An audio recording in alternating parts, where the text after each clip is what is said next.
मला नाही माहिती, मी बारामतीला होते. मी बारामती आणि पुरंदर करून आले आहे. तर मीटिंगमध्ये काय झालं आहे याचं ऑफिशियल असेल, चालू आहे का मीटिंग? हां, मग ते ऑफिशियली सांगतील ना तुम्हाला तिकडे. मला काहीच माहिती नाही. मला तुमचे असेल ना लोक तिकडे, करेल ना ऑफिशियल स्टेटमेंट, येईल तिथून. पुण्याला आज सचिन अहिर शिवसेनेच्या वतीने इथे आलेले आहेत. पुढचं कोऑर्डिनेशन कसं करायचं, काँग्रेसचं आणि आमचं अनेक वर्ष आम्ही एकत्र इलेक्शन लढलेलं आहोत, त्याच्यामुळे त्या सिस्टम सगळ्या सेट आहेत. त्यामुळे थोडं मायक्रो प्लॅनिंग त्यांच्याबरोबर, त्याच्यानंतर आम आदमी पार्टीबरोबर. माननीय श्री अरविंद केजरीवालांचेही मी मनपूर्वक आभार मानते, उद्धवजींचे आभार मानते की त्यांचे सगळे जे त्यांचे सहकारी आहेत त्यांच्यावर पुढे लोकसभेचं आणि त्यानंतर विधानसभेला नियोजन कसं करायचं, बूथ कमिटीज असतील, प्रचार असेल, ह्या सगळ्याचं कोऑर्डिनेशन आणि ही आजची मीटिंग आहे.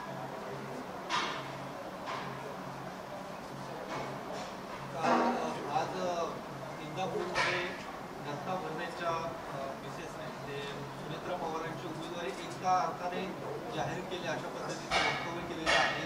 सुनेत्रा पवारांना प्रचंड मतांनी विजयी करा असं महिला मेळाव्यामध्ये त्यांनी आवाहन केलेलं आहे. ही लोकशाही आहे, प्रत्येकाला भाषण करायचं. आणि आज भरणे मामांच्या मिसेस जर इलेक्शनला प्रचाराला उतरत असतील तर मला खूप आनंद आहे की आणखीन महिला आज जर राजकारणात येत असतील तर मी त्याचं स्वागतच करेन.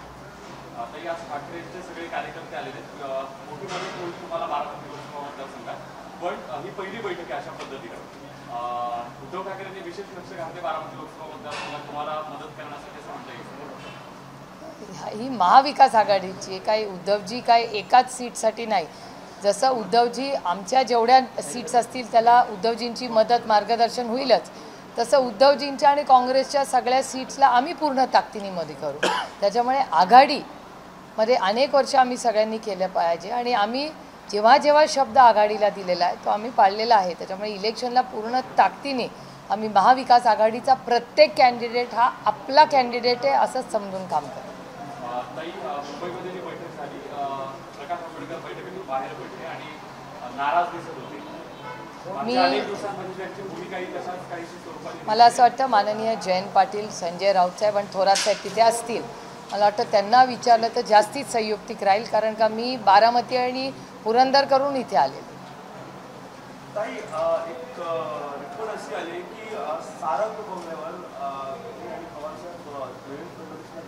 सारंग बंगला, सागर बंगला, सारंग नावाची बिल्डिंग आहे, तिथे मी राहत होते लहानपणी. सारंग नावाची बिल्डिंग आहे, त्या बिल्डिंगमध्ये सारंग बिल्डिंगला भेटलो आम्ही. कधी, कोणाचा रिपोर्ट आहे? 3 मार्चला कुठे भेटलो आम्ही? सारंग बिल्डिंगमध्ये. आम्ही नाही नाही, नक्की ठरवा. अच्छा, 2 वेगळ्या चर्चा आहेत. वा वा.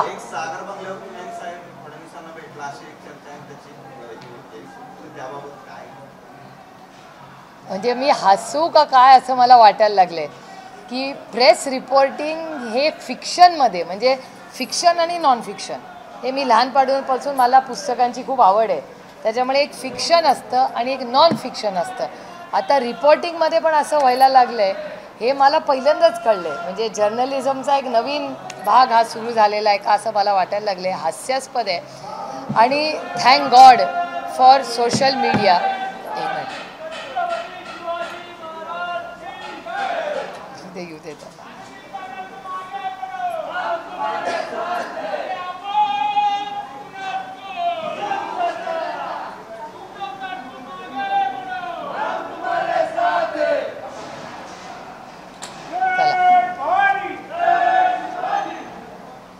बरं, हे सागर किंवा सारंग, एक तर सारंग बिल्डिंग व जेव्हा आम्ही पहिल्यांदा मुंबईला राहायला गेलो आणि आदरणीय पवारसाहेब मंत्री झाले तेव्हा 1971मध्ये आम्ही सारंगमध्ये राहत होतो. त्याच्यामुळे सारंग बिल्डिंगमध्ये खूप माझ्या आठवणी आहेत. एक आणि सागर बंगल्यामध्ये मला गेलेलं आठवत नाही आहे, पण ह्या नॉन फिक्शन म्हणजे ह्या फिक्शन स्टोरीमध्ये मला एक खूप इंटरेस्टिंग करायचं आहे की आम्ही कुठे आणि किती वाजता भेटलो. म्हणजे एक तर इट्स फनी की सारंग का सागर हेही माहिती नाही आहे आणि त्याच्यातून किती वाजता भेटलो असं जर काही असेल तुमच्याकडे क्लॅरिफिकेशन तर ह्याचंही मी उत्तर देऊ शकते. अरे रुचाताई, आपला फोन दाखव ना बाबा. ऑन थर्ड थर्डचा fortunately and thanks to social media त्याच्यात 9:30 वाजता लाटे नावाचं गाव आहे बारामतीत, तिथूनच सुरुवात करा. त्यांना दाखवा तो व्हिडिओ. 9:30 वाजता लाटे गावात यात्रा होती आणि 9:30 वाजता रात्री मी लाटे गावामध्ये हां दाखवा. 9:30 वाजता इथे लिहिलंय वरती संडे 9:30 लाटे गावामध्ये मी यात्रेसाठी गेले होते.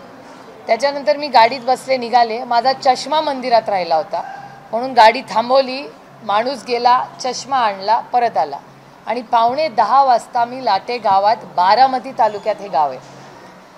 कितीही मी लवकर यायचा प्रयत्न केला, समजा मी हेलिकॉप्टरने आले तर आता रात्री काय 9:30ला हेलिकॉप्टर टेक ऑफ करत नाही. त्याच्यानंतर विमान, नाईट लँडिंगची फॅसिलिटी बारामतीच्या एअरपोर्टला नाही आहे. आणि जर मला मुंबईला पोचायचं असेल तर मी 9:15 किंवा 10ला लाट्यातून निघाले आणि मी 2 किंवा 2:30 वाजता सिल्वर ओकला त्या दिवशी पोचले. पहिला मुद्दा. आता माझी गाडी पूर्ण ट्रॅक होऊ शकते कारण का मी टोल भरत आलेले आहे, कारण मी टोल भरते.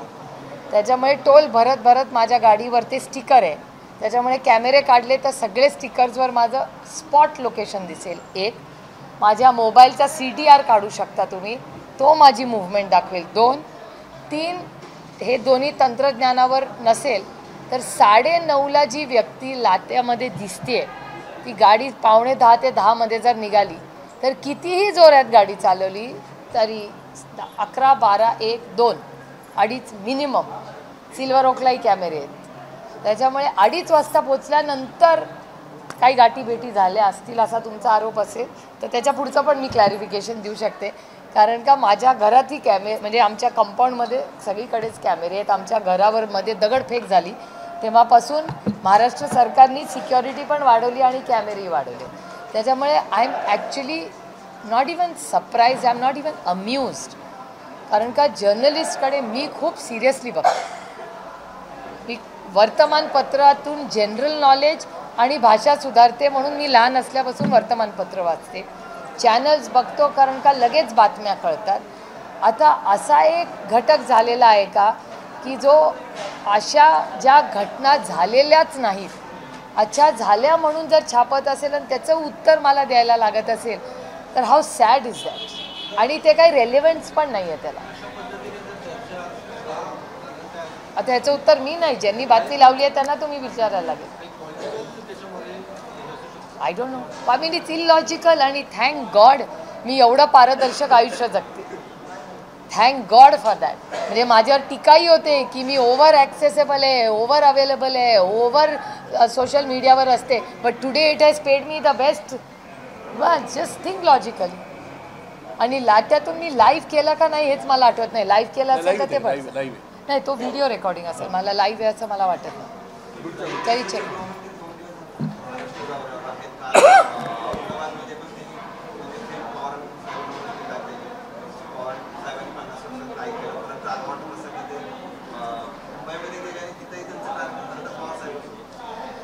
गेले 50-55 वर्ष जो माणूस राजकारणात आहे त्याच्यावर टीका केल्यावर आपली हेडलाईन होते. सातत्याने 5-6 दशकं जर चालले असेल तर त्या माणसाचं यश आहे ना त्याच्यात. जे 60 वर्ष तो माणूस राजकारण करतोय आणि त्याच्यावर टीका केल्यावर एक तर हेडलाईन होते, पॉईंट नंबर 1. पॉईंट नंबर 2, जो विरोधक येतो तो त्यांच्यावरच टीका करतो.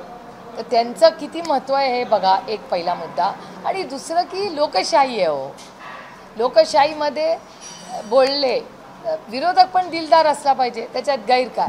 आणि तिसरा सगळ्यात महत्त्वाचा मुद्दा मला असं वाटतं की अमित शहाजींनी जरूर आरोप करावे, त्याच्यात काही गैर नाही, लोकशाही आहे.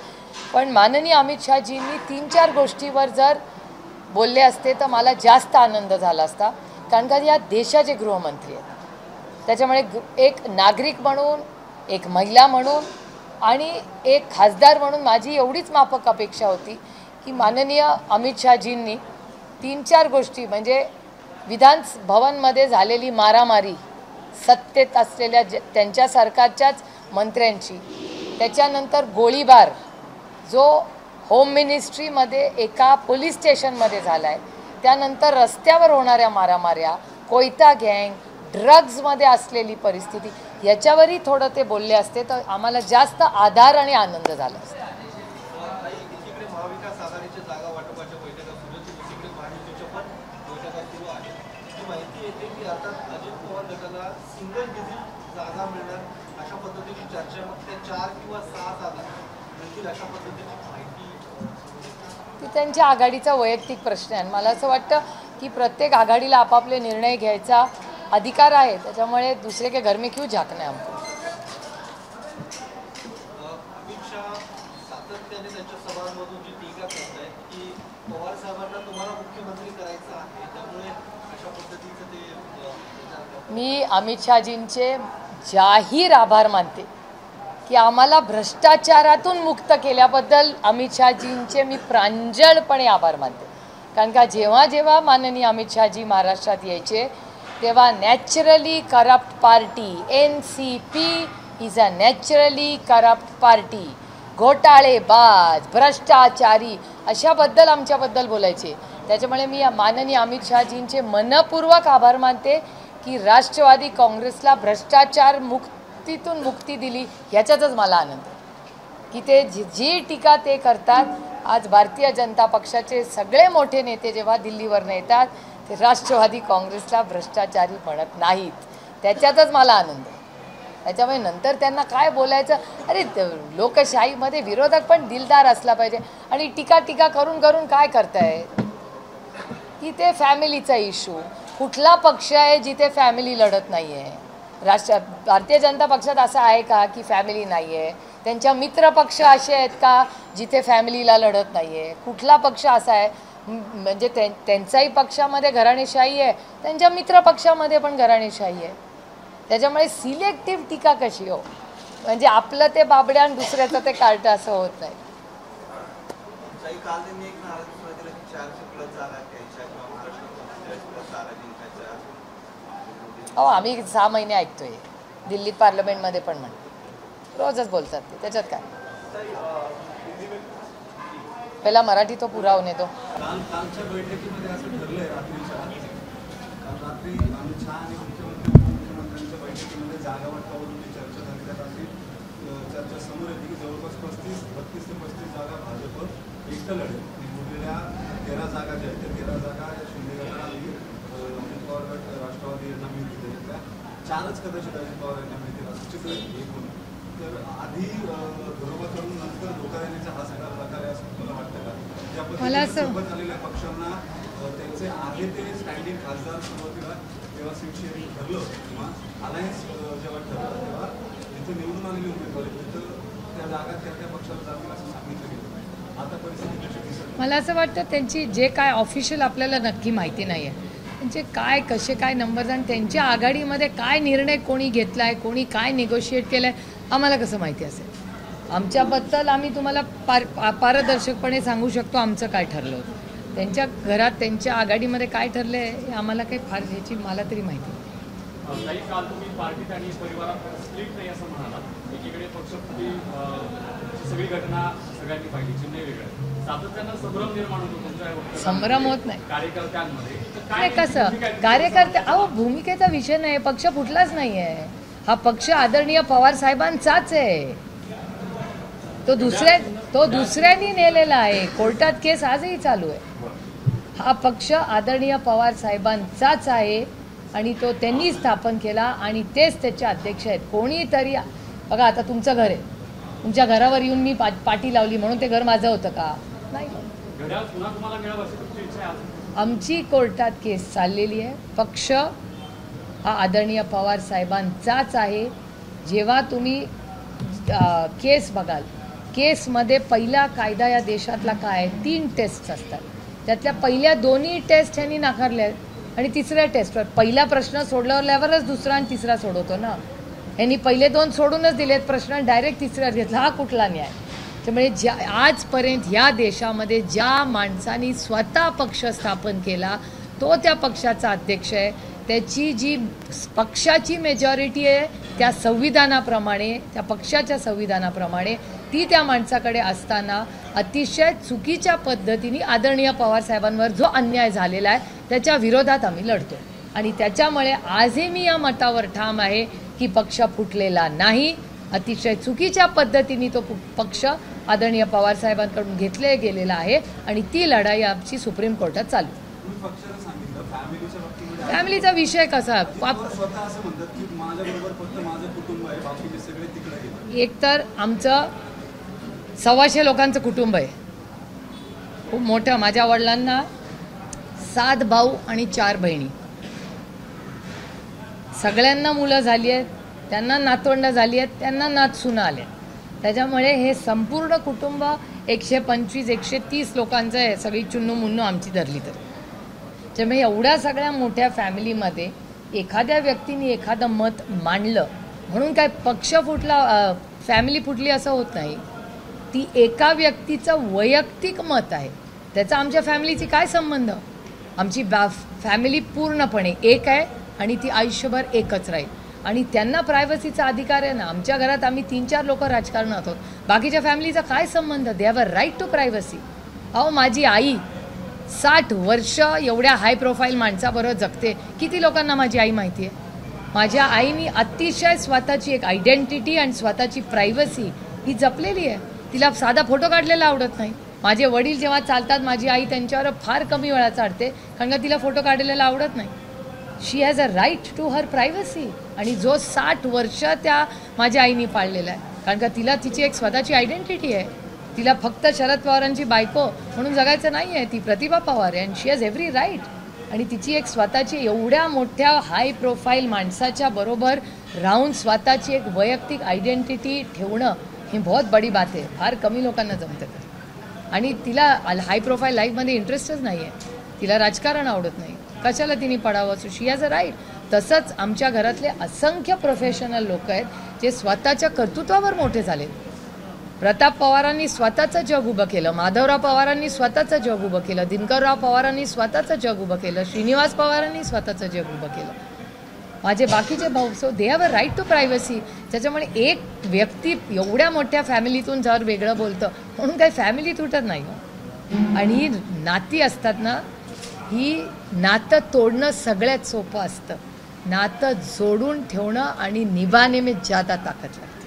त्याच्यामुळेच कार्यकर्ते कॉन्फ्लिक्टमध्ये असतात. कधी ताई आणि दादा एकत्र येतील नंतर आणि आपण आता भूमिका घेतल्यानंतर आपली अडचण होईल. मी नेहमी म्हणते माझे मनभेद कुणाशी या जगात नाही, भारतीय जनता पक्षाची पण नाही.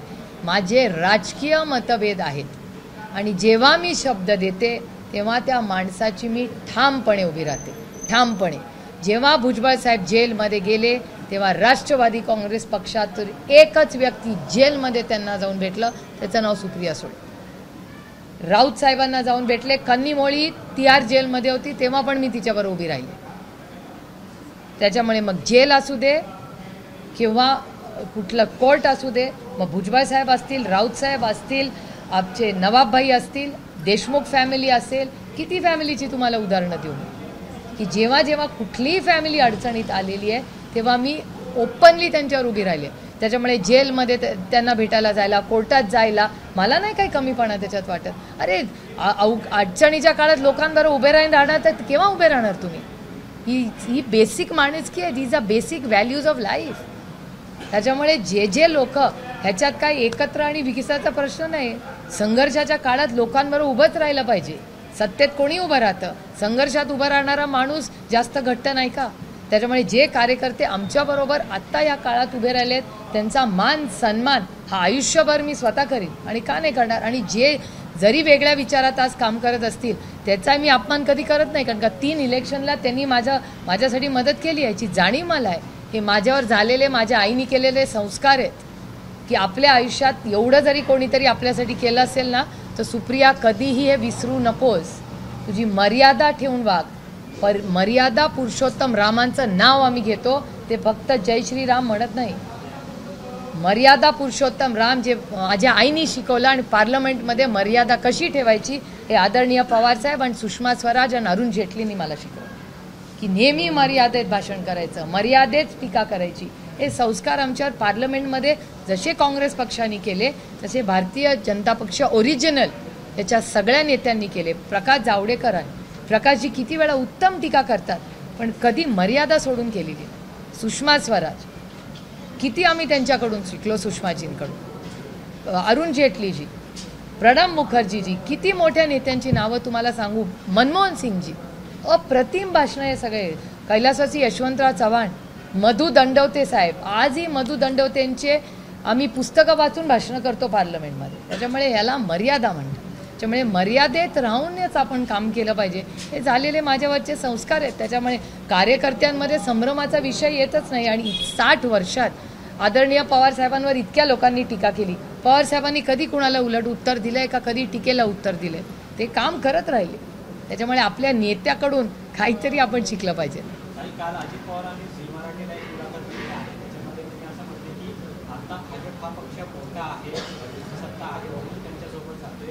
भाजप आणि शिवसेना ही एकच विचारधारेची आहे.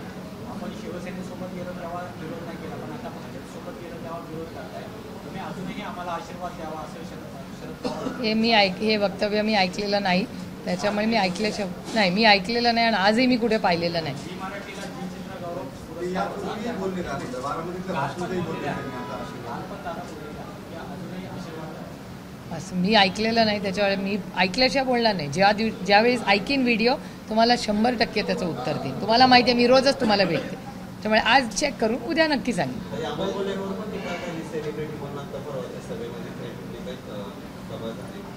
मला वाटतं अमोलदादांनी त्याचं सविस्तर उत्तर दिलेलं आहे.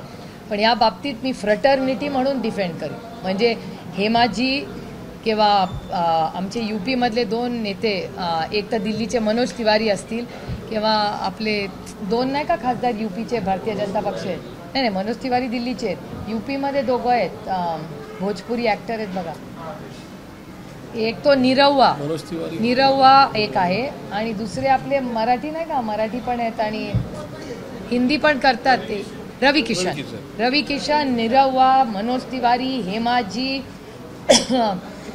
मिसिस खेर, जयाजी, हे सगळे लोक बॉलिवूडमधून आपले गुजरातमधून निवडून आलेले परेश रावलजी, ह्या सगळ्यांबरोबर मी खूप वर्ष काम केलेलं आहे.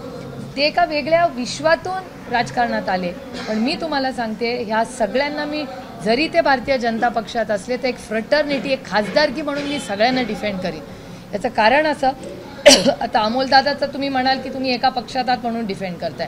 अमोलदादाचं भाषण तर उत्तम असतं, सगळं पार्लमेंट वाट बघत असतं अमोलदादा कधी बोलणार. पण रवी किशन जेव्हा बोलतात, निरुआ बोलतात, हेमाजी बोलतात, जयाजी बोलतात, तेव्हाही आम्ही आखतो. कारण का तेव्हा एक खासदार म्हणून ते मतं मागतात. किती प्रश्न हेमाजींनी विचारलेत, पण तिथे त्या हेमा मालिनी ॲक्टर म्हणून नसतात. शी इज वन ऑफ अस. आम्ही जेव्हा त्यांच्याबरोबर चर्चा करतो, आमच्यामध्ये युक्तिवाद होतो, अनेक वेळा पॉलिसीवर आम्ही वेगळ्या होऊन किती वेळा बोलतो. पण हेमाजी ह्या माझ्यासाठी फक्त एक अतिशय उत्कृष्ट ॲक्टर नाही आहेत, पण त्या एक अतिशय उत्तम संसदपटू आणि अतिशय सुसंस्कृत महिला. म्हणजे हेमाजींबद्दल जरी त्या भारतीय जनता पक्षात माझी त्यांच्याबद्दल मतभेद जरूर आहेत, पण हेमाजींबद्दल माझ्या मनात फक्त मान सन्मानच आहे. What a dignified woman. Same Jayaji. त्याच्यामुळे हे ॲक्टर आहेत किंवा फिल्मस्टार आहेत म्हणून ते पार्लमेंटमध्ये चांगलं काम करू शकत नाहीत असं सगळ्याच पक्षांनी दाखवले. सगळ्याच पक्षातून अनेक वेगळे चार्टर्ड अकाउंटंट्स येतात, ॲक्टर्स येतात, डॉक्टर्स येतात, फायनान्शियल विझर्ड्स येतात, खूप प्रोफेशनल लोक आहेत. मी मायक्रोबायोलॉजिस्ट आहे. किती वेगवेगळ्या फील्ड्समधून सुशिक्षित, उच्च शिक्षित लोक पार्लमेंटमध्ये येतात. तेव्हा आम्ही सगळे समान असतो आणि खासदारच असतो. आणि खूप लोक अतिशय उत्तम काम करतात. त्याच्यामुळे त्यांचं प्रोफेशन, त्याच्यात ग्लॅमर नसतो. फार चांगल्या पद्धतीने हे सगळे लोक काम करतात पार्लमेंटमध्ये. क्रॉस आयडियॉलॉजी अलायन्सची ही पहिली इलेक्शन आहे तुमची. 9 वर्ष तुम्ही काँग्रेस राष्ट्रवादीसोबत लढत आलात. पहिल्यांदा शिवसेना आणि राष्ट्रवादी हे राज्यात लोकसभा किंवा विधानसभेसारख्या मुख्य निवडणुकांमध्ये एकत्र आली ही पहिली वेळ. यापूर्वी ती कधी आली कॉर्डिनेशनमध्ये आणि माझं नाही. 2 वेळा आधी शिवसेनेच्या बरोबर आम्ही काम केलेलं आहे. 2 मोठे इलेक्शन्स. हे तर लोकसभा, आम्ही प्रेसिडेंट इलेक्शनला काम केलं होतं. प्रतिभाताई पाटील आणि प्रणब मुखर्जींचं जेव्हा इलेक्शन झालं तेव्हा बाळासाहेब ठाकरेंनी पूर्ण ताकदीने आम्हाला त्या इलेक्शनमध्ये मदत केली. त्याच्यामुळे ती क्रॉस आयडिओलॉजी नव्हती एक तर. आणि हे इलेक्शन महाराष्ट्राच्या अस्मितेचं आता झालं आहे.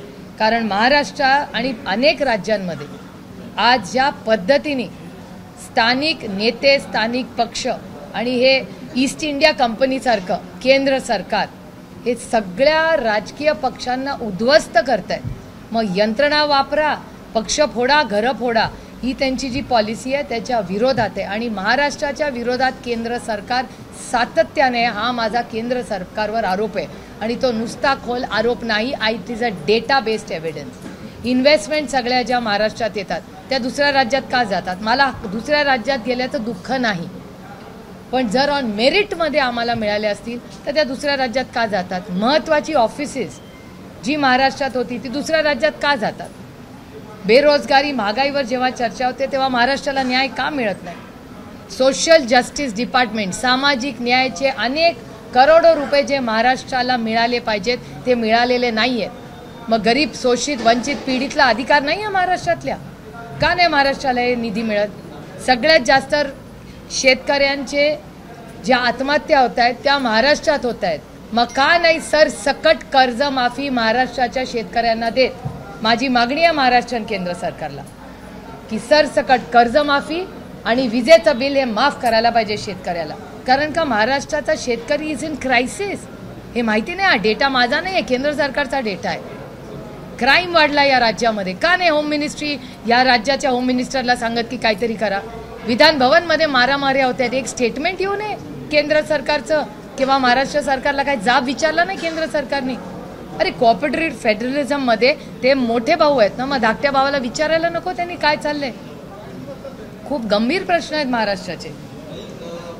निलेश लंकेंनी नगरच्या मैदानात उतरावं असं अमोल कोल्हे यांचं वक्तव्य आहे. यापुढच्या काळात शरद पवार गटाकडून निलेश लंके त्या नगरमध्ये उमेदवार असतील. जर अमोलदादांनी काही स्टेटमेंट केलं असेल तर त्याच्यात अमोल दादांचा चांगुलपणा आहे अर्थातच. आणि निलेश लंके हे कर्तृत्ववान आणि कष्ट करणारे आमदार आहेत. अनेक वर्ष त्यांनी शून्यातून एक विश्व तिथे उभं केलेलं आहे. तर ते राष्ट्रवादीच्या तुतारीवर लढवायला इच्छुक असेल तर अर्थातच त्यांचं स्वागतच होईल.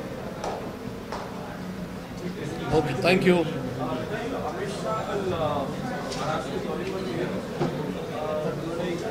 Why don't you use a Google Translator here? जो मोदी से 10 साल की काम के पीछे महाराष्ट्र से 50 साल से झेल रहा है उसको अपेक्षित आमदार. I am amuse by that statement. मतलब मुझे वो स्टेटमेंट का अर्थ ही नहीं समझ में आया. जिस महाराष्ट्र में 60 साल में पवार साहब को 14 इलेक्शन में जिताया है और जिस सरकार ने पवार साहब को उनके काम के लिए पद्म विभूषण दिया है, तो मुझे समझ में ही नहीं आया स्टेटमेंट का मतलब क्या है. वंशवाद पर फिर एक बार चर्चा हुई और कहा कि पवार साहब जो अपनी बेटी को मुख्यमंत्री बनाना चाहते हैं, उद्धव साहब आदित्य को मुख्यमंत्री बनाना चाहते हैं. मैं बहुत अमित शाह जी की बहुत तहे दिल से आभारी हूँ कि एनसीपी को भ्रष्टाचार से उन्होंने मुक्त कर दिया. क्योंकि जब जब वो महाराष्ट्र में आते थे तो naturally corrupt party is NCP का नाम बोलाया जाता था. आजकल करप्शन के बारे में जो बड़े नेता उनके हैं महाराष्ट्र में आते वो करप्शन की बात नहीं करते और जो आरोप उन्होंने किए थे उसका कुछ एक शब्द भी नहीं कहते. इसीलिए मैं भारतीय जनता पार्टी और अमित शाह जी की बहुत आभारी हूँ कि आप सिर्फ मेरे बारे में आज कह रहे, आप भ्रष्टाचार के बारे में कुछ नहीं कह रहे, पहली बात. और दूसरी बात, वो जो परिवारवाद के बारे में बोल रहे हैं, तो परिवारवाद किस पार्टी में नहीं? आज उनके मित्र पक्ष में परिवारवाद है, उनके खुद के पार्टी में परिवारवाद है, तो हमें क्यों टारगेट किया जा रहा है? शरद पवार साहेबांना त्यांच्या मुलीला मुख्यमंत्री बनावं असं वाटतं किंवा त्यांच्या मुलींनी स्वतः मुख्यमंत्री व्हावं असं स्वतःला वाटतं, त्यात गैर काय? तो आमचा प्रश्न आहे ना. ही टीका नाहीच आहे खरं तर. ही मी त्याला टीकाच समजत नाही. एक टीका कुठली होती जेव्हा ते नॅचरली करप्ट पार्टी किंवा भ्रष्टाचाराबद्दल बोलायचे, ती जरूर टीका होती. पण ही टीकाच नाही ना. आता प्रत्येक पक्षाने काय करायचं तर त्या पक्षाचा अंतर्गत प्रश्न आहे. आता त्यांना महाराष्ट्रात शिंदे साहेबांना मुख्यमंत्री करायचं होतं, आम्ही म्हणलो का नाही, तो त्यांचा प्रश्न. पण तुम्हाला स्वतःहून कधी असं वाटत नाही की राज्यात जरा लक्ष घालावं का दिल्लीतच म्हणतो? माझी कर्मभूमी महाराष्ट्रच आहे. मी महाराष्ट्रातूनच निवडून जाते. मी दरवर्षी माझा सगळं तुम्ही कागद काढा, मी दरवर्षी महाराष्ट्राचा पूर्ण महाराष्ट्राचा एक दौरा करतो. गेले 15-18 वर्ष असेल. एक जिल्हा नाही, तालुका नाही जिथे मी गेले नाही इतक्या वर्षामध्ये. काही ना काहीतरी माझे ऋणानं बंध माझ्या सामाजिक किंवा राजकीय कामाबद्दल आहे. पण मी राष्ट्रवादी काँग्रेस पक्ष, महाविकास आघाडी आणि इंडियाकडे बारामती लोकसभेसाठीच तिकीट मागितलेलं आहे. तुम्हाला सांगू, मी या पदांना इतकं लाईटली घेत नाही जेवढं लोक घेतात या देशामध्ये. म्हणजे खासदारकीबद्दल पण जेवढ्या लाईटली लोक घेतात ना, मी तेवढं लाईटली हे काम घेत नाही. याचं कारण असं की खासदार होणं किंवा कुठल्याही पदावर बसणं ही खूप, सरपंचापासून प्रेसिडेंट ऑफ इंडियापर्यंत हे खूप जबाबदारीचं काम असतं. त्याच्यामुळे त्याला असं हलक्यावर एक तर घ्यायचं नसतं. आणि कुठल्याही पदावर अशाच व्यक्तींनी बसावं जी व्यक्ती त्या पदाला न्याय देईल आणि त्या मायबाप जनतेला न्याय देईल. त्याच्यामुळे इतका हलकेमध्ये सगळ्या या गोष्टी बोलतात ना, मलाही आश्चर्य वाटतं की या पदांबद्दल इतकं लाईटली लोक कसं बोलतात.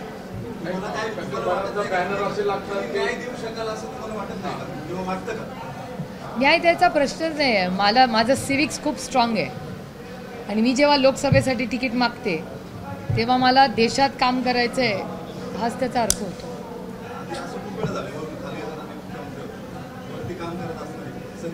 असं किती वेळा झालंय? महाराष्ट्रात एकदाच झालंय. हां, मग एकदाच झालं ना. मला एका गोष्टीचा आनंद आहे, त्याचा अर्थ असा होतो की महाविकास आघाडीची सत्ता ऑक्टोबरमध्ये येणार आहे.